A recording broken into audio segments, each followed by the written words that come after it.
The Clarence Thomas scandal is somehow looking even worse.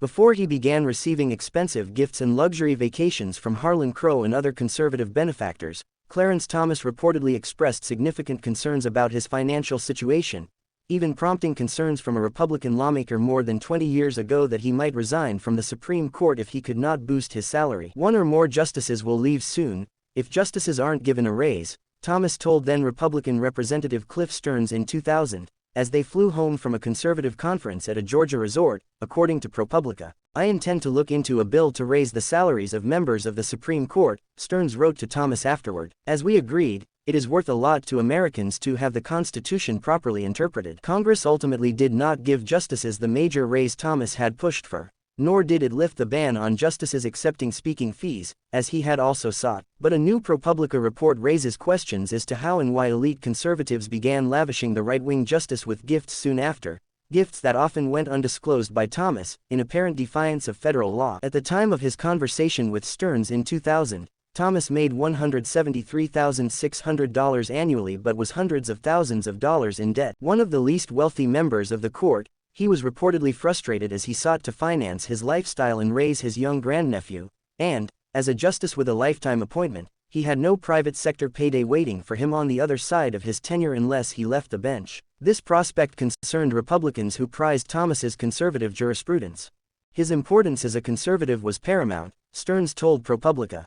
We wanted to make sure he felt comfortable in his job, and he was being paid properly. Thomas's situation did improve, but not through official congressional action. He received gifts, travel, and yacht rides from conservative power players like Crow, who also paid for Thomas's grandnephew's private school tuition and bought 3 properties from the justice and his family. The Supreme Court did not immediately return Vanity Fair's request for comment, and Thomas and Crow have previously denied any impropriety. But revelations about the relationship have helped undermine the High Court's legitimacy, whose conservative majority has, at times, appeared brazenly political in its approach, including in the Dobbs decision Samuel Alito pushed through in 2022. After earlier revelations about Thomas became public, pressure from Democrats and watchdogs led John Roberts to implement a formal code of ethics that requires justices to execute their duties fairly, impartially, and diligently, and to avoid political activity. But the new guidelines don't go nearly far enough, lacking an enforcement mechanism and leaving justices to police themselves,